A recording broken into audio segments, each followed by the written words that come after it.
Hi నమస్తే welcome to మరే media. నేను మీ కేవీఆర్. ఆంధ్రప్రదేశ్లో కూటమి సర్కారు ఏర్పడిందో లేదో ఇక ఒక్కొక్క ఎమ్మెల్యే రాబందుల పడి నియోజకవర్గంలో ఎట్లాంటి దోపిడీలకు దానికి ఇది తెరదీసినో చూస్తూనే ఉన్నాం కదా. ఇసుక దగ్గర నుంచి మొదలు పెడితే లిక్కరు, స్థానికంగా ఏ ఏ ఖనిజ వనరులు ఏ ఏ సహజ వనరులు ఉన్నాయో వాటన్నిటి మీద గుత్తాధిపత్యం సాధిస్తూ నెలకు ₹1 టార్గెట్గా పెట్టుకొని మొత్తం 164 మంది ఎమ్మెల్యేలు ప్రతి ఒక్కరు ఇంచుమించు 75% మంది, అంటే ఇంచుమించు 125 మందికి పైగా ఎమ్మెల్యేలు ఇక ఒకటే దొబ్బుడంట, బాధుడే బాధుడు అని చెప్పి సోషల్ మీడియాలో ఒక కంటెంట్ బాగా వైరల్ అవుతోంది. ఇప్పటికే చూసినాం కదా, అనంతపురంలో జేసీ దివాకర్ రెడ్డి, జేసీ ప్రభాకర్ రెడ్డి బ్రదర్సు, దానికి ఆపోజిట్గా ఆదినారాయణ రెడ్డి ఫ్లై యాష్కి సంబంధించిన కొట్లాట ముగిసిపోక ముందే చంద్రబాబు గారు స్వయంగా వాళ్ళని పిలిచి ఇట్లా రోడ్డు మీదకి వచ్చి తనుకుంటే ఎట్లా, పార్టీ పరువు ఏం కావాలి, ప్రభుత్వ ప్రతిష్ట ఏం కావాలి అని చెప్పి క్లాస్ బీకినా కూడా ఆ తతంగా లాగట్లేదు. ఓవైపు బాబు గారు ఇట్లా వార్నింగ్ల మీద వార్నింగ్లు ఇస్తున్నా కూడా కొలికెపూడి గారి వీరంగం మనం చూసినాం కదా, తిరువూరులో 3-4 బెల్ట్ షాపులకు సంబంధించి, వైన్ షాపులకు సంబంధించి షట్టర్లు క్లోజ్ చేసి అందులో కమిషన్ల కోసం కక్కుర్తి పడ్డట్టు సోషల్ మీడియా కోడై కూసింది.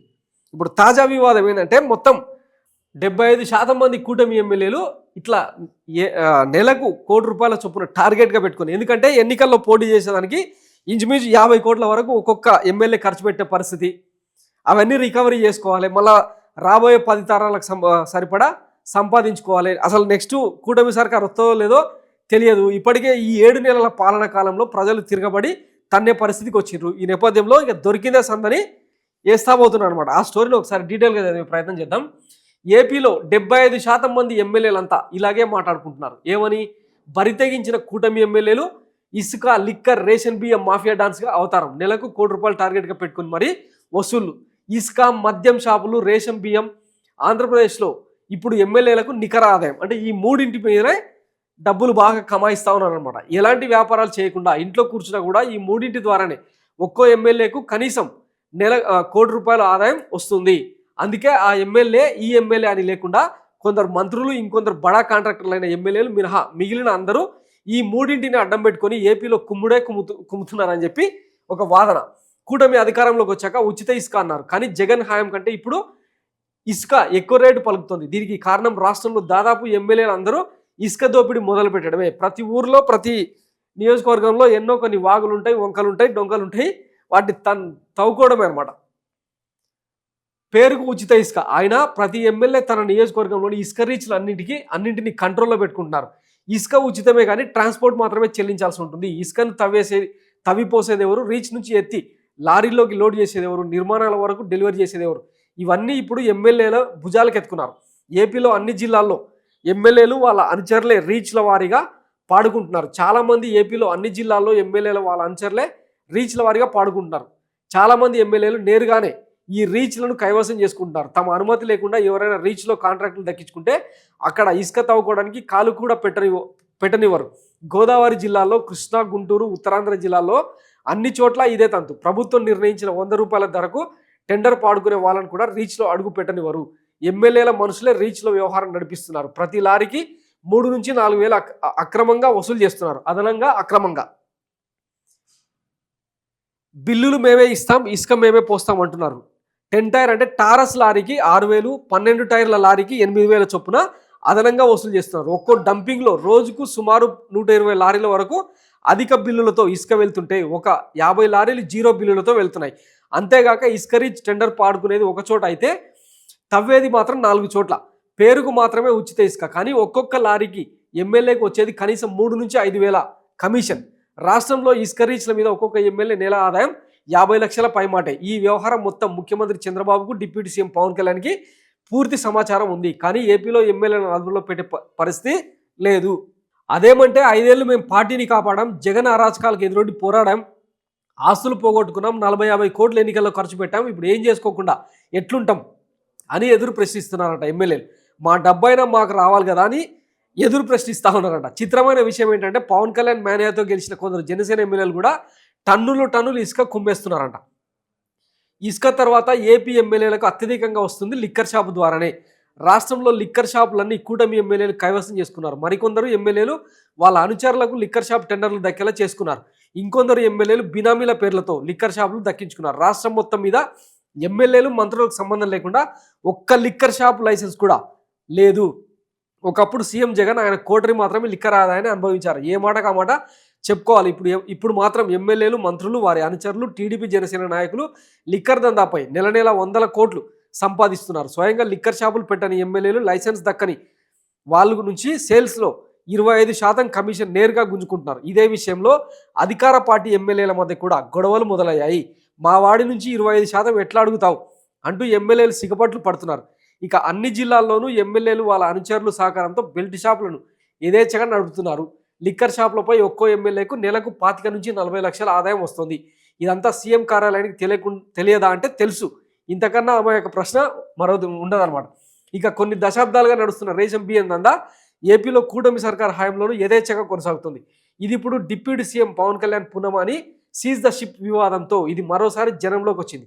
భారతదేశంలో అన్ని రాష్ట్రాల్లోనూ ముఖ్యంగా తెలుగు రాష్ట్రాల్లో రేషన్ బియ్యం దందా జోరుగా సాగుతుంది.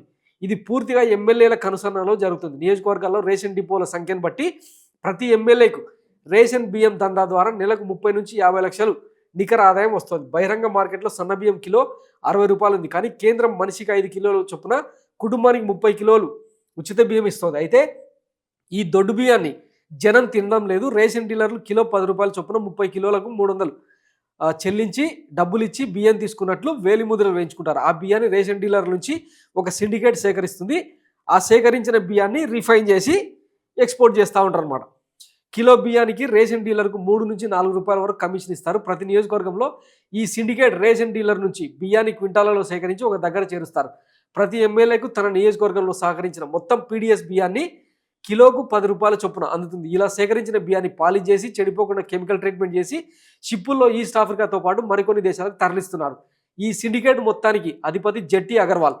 అతని కనుసన్నల్లోనే ఈ 1000 కోట్ల దందా కొనసాగుతుంది. తెలుగు రాష్ట్రాల్లో లోకల్ సిండికేట్లో పయ్యావుల కేశవ వియంకుడు, వైసీపీ మాజీ ఎమ్మెల్యే చంద్రశేఖర్ రెడ్డి, అతని సోదరుడు ఇలా చాలామంది రైస్ ఎక్స్పోర్టర్స్ ఉన్నారు. వీళ్ళందరి దగ్గర జెట్టి అగర్వాల్ బియ్యం కొని 44 రూపాయలకు ఈస్ట్ ఆఫ్రికాకు బియ్యం ఎగుమతి చేస్తాడు. ఎక్స్పోర్ట్స్ కానీ బియ్యం తెలుగు రాష్ట్రాల్లో హోటల్స్కి అమ్ముకుంటారు. కేంద్రం ఉచితంగా ఇచ్చే కిలో బియ్యంలో 10 రూపాయలు పబ్లిక్కి, 3 రూపాయలు రేషన్ డీలర్కి, 10 రూపాయలు ఎమ్మెల్యేకి, 7 రూపాయలు సిండికేట్కి, 10 రూపాయలు విదేశాలకు ఎక్స్పోర్ట్ చేసే సంస్థకు, 4 రూపాయలు ప్రాసెసింగ్కి చేరుతున్నాయి. దొంగలు కలిసి ఊళ్ళు పంచుకున్నట్టు ఉచిత రేషన్ బియ్యాన్ని ఇంతమంది కలిసి దోచుకుంటున్నారు. పీడిఎస్ బియ్యం అక్రమ రవాణాన్ని అరికట్టడం ఎవడి వల్ల కాదు. దానికి ప్రధాన కారణం ఏపీలో 175 మంది ఎమ్మెల్యేలు, కనీసం 150 మంది ఎమ్మెల్యేలు దీని వెనుక ఉన్నారు. అది ఈ ప్రభుత్వంలోనే కాదు, అన్ని ప్రభుత్వాల్లోనూ ఎమ్మెల్యేలు వాళ్ళ అనుచరులు ఉచిత బియ్యం ద్వారా జనం సొమ్ముని కొల్లగొడతారు. పవన్ కళ్యాణ్కి కూడా ఇప్పటికీ ఈ విషయం స్పష్టమైంది. అందుకే బియ్యం గురించి ఇప్పుడు ఆయన ఎక్కడ మాట్లాడట్లేదు. ఏపీలో ఎమ్మెల్యేలందరూ మిగతా వ్యాపారాలు, బదిలీలు, దందాలు, పంచాయతీల్లో డబ్బు ఎంత సంపాదించుకున్నా ఇసుక, లిక్కర్, రేషన్ బియ్యంలో మాత్రం నికరంగా నెలకు ఒక్కొక్క ఎమ్మెల్యేకు 1 కోటి సంపాదించుకోవడం ఖాయంగా మారింది. అందుకే వాళ్ళు ఎవరిని లెక్క చేయడం లేదు. చంద్రబాబు, పవన్ కళ్యాణ్ ఎన్ని హెచ్చరికలు చేసినా ఎమ్మెల్యేలు డోంట్ కేర్ అంటున్నారు. సో ఇది మన పాలన అన్నమాట. Seize the ship. ఇంకా ఈ డైలాగులకి ఏం తక్కువ లేదన్నమాట కూటమి ఎమ్మెల్యేలో, కూటమి నేతల్లో. సో బాబు గారికి ఇప్పుడనే కాదు, నేను ఒక ఐఏఎస్ ఆఫీసర్, సీనియర్ ఐఏఎస్ ఆఫీసర్ని కలిసినప్పుడు చెప్పిన మాట ఏంటంటే, బాబు గారు సెల్ఫ్ మేడ్ లీడర్ కాదు, తెచ్చిపెట్టుకున్న చరిష్మా అనమాట ఆయనది. సో ఆ విషయం చంద్రబాబు గారికి స్వయంగా తెలుసు కాబట్టే ఎవరిని ఏమి అన్నాడు, ఎవరిని అక్రమాలు చేసినా కేవలం కమిటీలు వేసి కాలయాపన చేస్తాడు, జనానికి మాత్రం మొండిచేయి చూపిస్తాడు అని చెప్పి క్లియర్గా చెప్పిండు అనమాట ఆయన పరిపాలన శైలి. సో ఇప్పుడు ఇంత రాద్ధాంతం జరుగుతూ ఉంటే, ఇప్పుడు కొలికపూడి వ్యవహారం కావచ్చు, అనంతలో జేసీ దివాకర్ రెడ్డి వ్యవహారం కావచ్చు, కడపలో ఆదినారాయణ రెడ్డి వ్యవహారం కావచ్చు, ఇట్లా ఏ నియోజకవర్గం నిన్న మొన్న చూసినాం కదా, మంత్రి అనగాని సత్యప్రసాద్ ఆయనకు సంబంధించి తెలంగాణ ప్రభుత్వమే ఆంధ్రప్రదేశ్ ప్రభుత్వానికి లేఖ రాసిందంట. హైదరాబాద్లో రియల్ ఎస్టేట్లో వేలు పెడతా ఉన్నాడు, మీ దగ్గర ఏం చేస్తూ ఉన్నారు అని చెప్పి. తర్వాత ఎమ్మెల్యే వంగలపూడి అనిత, ఆమె పిఏ జనార్దన్ చేస్తున్న అక్రమాల గురించి పెద్ద ఎత్తున ఈనాడులోనే మన కులపత్రికల్లోనే వచ్చింది ఆ వార్త. మరి చర్యలేంది ఏంది అంటే ఏముండదు. బాబు గారికి అన్నీ తెలుసు, తెలియదని కాదు, తెలిసి తెలియనట్టు పిల్లి పాలు తాగేటప్పుడు కళ్ళు మూసుకొని ఉంటుందని అంటుంటారు కదా, ఎవరు చూస్తలేరని. ఇది కూడా అంతే, జనానికి సంక్షేమం వద్దు, విద్యా వైద్యం వద్దు, సూపర్ 6 హామీల గురించి ఎవడు అడగొద్దు. ఇక్కడ వరకు ఉంటే సరిపోతుంది. మనం ఈ 5 ఏళ్ల తర్వాత ఉంటామో పీక్తామో తెలియదు. దోచుకోవడమే అనమాట, దొరికినంత దోచుకో, దాచుకో, తినుకో, పంచుకో. ఇది system. Thanks for watching Myra media. నేను మీ కేవీఆర్. Thank you.